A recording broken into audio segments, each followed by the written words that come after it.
Alright, so in this video, I'm walking you through how I color my projects. This is a wallet here, and I'm doing dark brown with mahogany antique. I'll try to find links for everything that I use and try to put them in the description so that you can just order off there instead of trying to find them yourself. So if you have any questions, feel free to let me know as always in the comments, and if you have any video suggestions of things you'd like to see, just feel free to let me know. Thanks for watching. Alright, so I got this wallet tooled out yesterday and I let it dry overnight so that when I'm coming to dye it, it's completely dry. There's no water in it. And then to dye it, I'll just be using just some normal paint brushes. You want to make sure that the bristles are soft on it, because I've gotten some where the bristles are pretty hard. And then for dye, I use Fiebings Pro dye for all the colors. These are the three main dyes that I use: dark brown, saddle tan, and black. Black is usually my go-to, but this is a custom order and they wanted dark brown, so that's what we're doing. So I like to have two brushes when I'm dyeing, and then I have dedicated brushes for each color so that they don't get mixed up. So I like to have a big one just to get general areas and like the edges and stuff, and then I'll go back through and get the details in with a smaller brush. Dip it in, and then you want to rub it off on the side so there's not a bunch dripping. And then every time you put the brush down for the first time after dipping it, you want to put it in a bigger area, because there's going to be some dye that kind of bleeds off, and if you put it close to something, you don't want it to bleed into it. And then you're just gonna go around the borders with it. I found it works best with dark brown to try to keep one continuous stroke, so that way it doesn't get too blotchy. And same thing with the saddle tan or any of the lighter dyes. Black, it's pretty easy to just put it on and have it come out pretty even.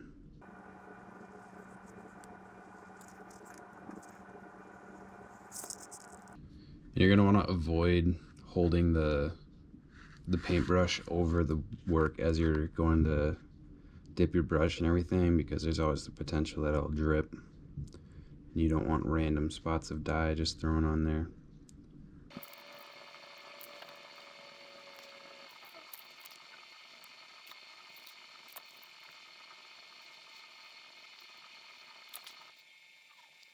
So now that I got the edges done, I will come in with the small brush and get the details and the tooling. And for two-tone looks, I normally just do the background on the outer border. I don't do the insides of it. I just feel like it makes the pattern look more full if you don't dye the inside backgrounds, but it's just personal preference. You could do whatever. I know a lot of people do go in and dye the background of the whole piece, but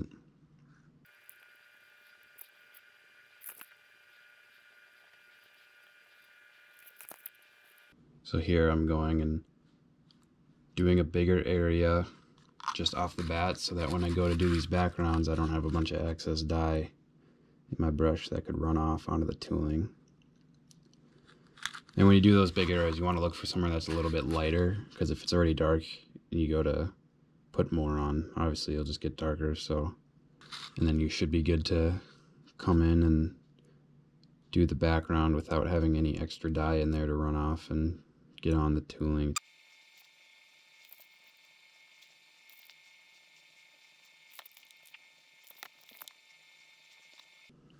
And as you're holding the piece with your other hand, I try to keep my thumb on the tooling or anywhere that isn't being dyed, so that I don't run the risk of getting the dye on my thumb and then putting it on the tooling to get dye on it, because dye likes to get everywhere that it's not supposed to be.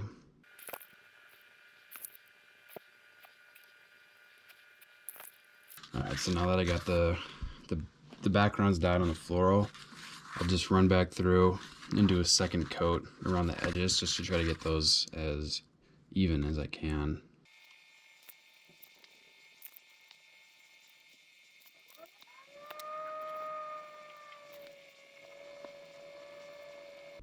Here I'm just going through and focusing on the areas that look lighter.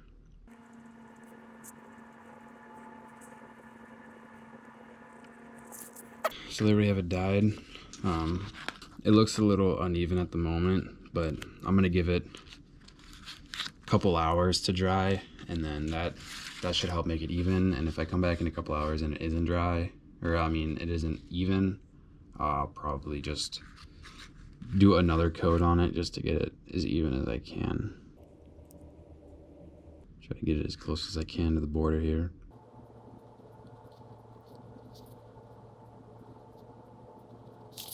So I'll let that dry, and then if it isn't even once it's dry, I'll do another coat and then see if that helps. You don't want to do too many coats, otherwise it'll get pretty dark. Yeah, so I'll check back in with you once it's dry. All right, so I've given it time to dry, and the dye on it isn't perfect. Like, you can still see some streaks, but as long as it's close, that's all right, because then the oil will help even it out a bit. But so the next step will be to add Fiebings Neat's Foot oil is what I use. There's different options of oils, so if you want to try a different type of oil, it's whatever you want to try. This is just what I've always used. And then to apply it, I just use some synthetic sheepskin. They come in just like a little pack like this, pre-cut and everything. I'll try to find a link to them and put that in the description. But if not, I think Tandy has them. So, and then you'll just get it on the sheepskin, and then you can just go ahead and rub it on, starting in the center of the project and moving out, just to avoid it. You don't want to pull from the edge in, because what can happen is it can soak into the edge and then it'll dye unevenly, so you want to avoid that. So you just rub in the middle and rub out. And then I try to use as much as I can before putting more oil on the sheepskin.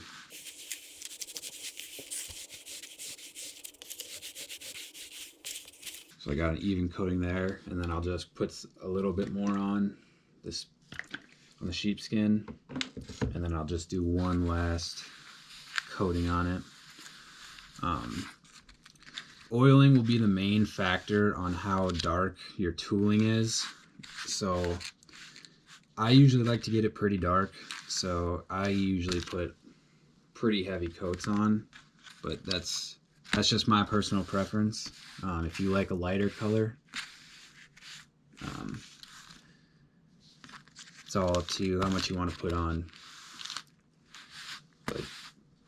And you can always go darker, you can't always go lighter, obviously. So, you know, it might be best when you're first starting out to just put on a little bit, see how you like it, put on a little bit more, and eventually you'll start to figure out how much you should be putting on to get the look that you like.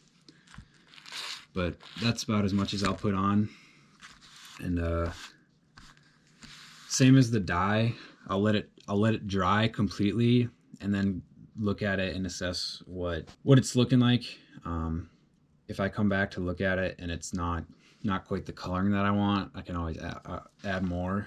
But yeah, so I'll let this dry and then come back and see how it's looking. All right, so I've given it time to soak in, and I don't know if it's easy to see on camera, but there's a few spots like up here and then down here where it's a little bit lighter, and then kind of around the edge here. So I'm going to do another layer of oil, and I'm going to cover the whole thing again, but what I'm going to do is I'm going to focus just on those areas first, because that's when I'll have the most oil. So I'll put on the spots that were kind of lighter, and then now that there's not as much oil in the sheepskin, I'll go ahead and just put a little bit more on the sides, and then I'll leave that one to sit. All right, now I've Given the oil time to soak in, so the next step will be to put neat lac on as a resist. And the way that I apply that is just with these round sponges. They come like the sheepskin, they just come in a pack. I think probably like 10 of them. So I just take the neat lac, and just put a little bit on the sponge. You don't need a whole lot on here, so just one quick turn over. And then take that and just get a nice even coat around it, on the whole thing.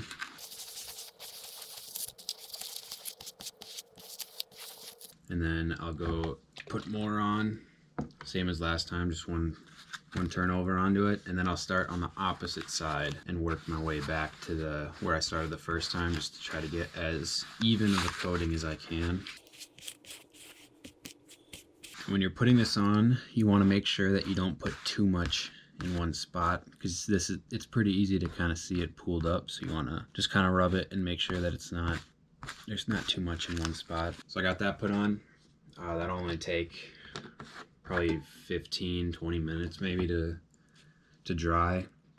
And then in the meantime, you want to make sure to wash your sponges out right away, because if you let it dry in there, it'll wreck the sponge and you won't be able to use it. So we use it repeatedly. So we'll go wash that and then come back when this is dry. All right, so I'll give that a little bit of time to dry. It dries pretty quick, so you'll be able to just feel it. And now that that's on, the next thing to do will be to put antique on. There's a bunch of different colors of antiques that you could use.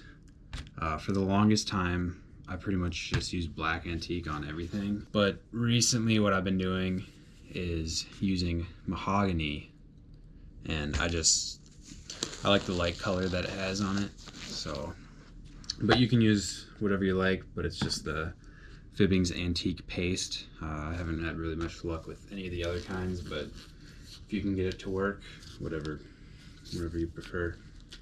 So then I'll just take some of these like latex gloves, and I'll use that to apply it. So you'll open it up, and then sometimes the liquid kind of separates from the paste, so you might need to mix it up a little bit. And then just get some on your finger, and then you can go in and just kind of rub it around to make sure that it gets all in the indents and all your decoration cuts and everything.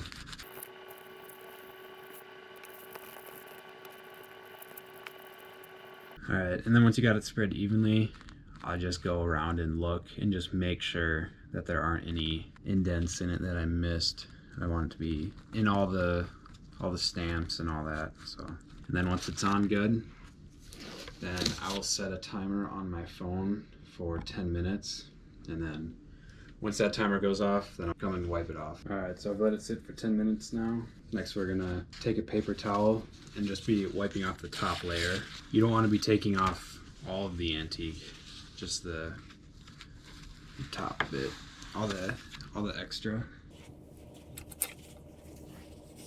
And I like to normally just have a stack of paper towels laying next to me ready to go, so that if you get it on your hands, you don't have to try to grab more paper towels or antique on your hands.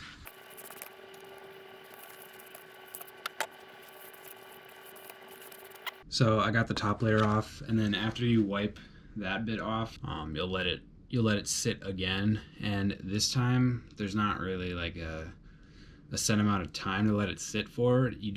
You want all the antique in the indents to be able to dry up and harden before you go and wipe it again. So that way when you do wipe it again, you don't take it out of all the indents, because that's the whole point of the antique. So if I had to give it a time, probably like 45 minutes to an hour, or if you want to go on the long end, you can go 2 hours, but somewhere in that range would be good. All right, after wiping it down, we've given it more time to dry. So the next thing will be to come back in with the neat lac and then the sponge. And you're just gonna do another coating on it to protect it and keep it sealed in. So again, one little circle there, and just rub it in. I had a little bit spill there, but that's okay. And when you first put this stuff on, it'll be kind of like sticky. So you want to try to avoid putting your fingers onto it because it can cause it to like smear, and you want to avoid that. All right, so we got that on. And then same as last time we used the clear lac, you're gonna wanna wait like 15 minutes for it to dry, and then remember to wash the sponge out. All right, so we've given the neat lac time to dry. So the last step will be to put some leather sheen on top of that. And you'll be doing this so that there's like a water resistant. It's not gonna make it waterproof, but you know, if it's raining out, they take out whatever the product is. You can get some water on it without it looking too odd after. But you're just gonna hold it like foot and a half away, and you're just gonna get an even coating over the whole thing.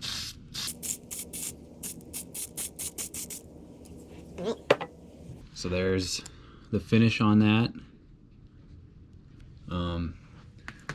What I used to use before the leather sheen was a saddle lac, but it's pretty similar to the leather sheen, except for the leather sheen I feel like gives more of a matte finish as opposed to a super shiny gloss. So if you want more of a shiny look, glossy look, go for the saddle lac. But if you like more of a matte color, then I'd recommend the leather sheen.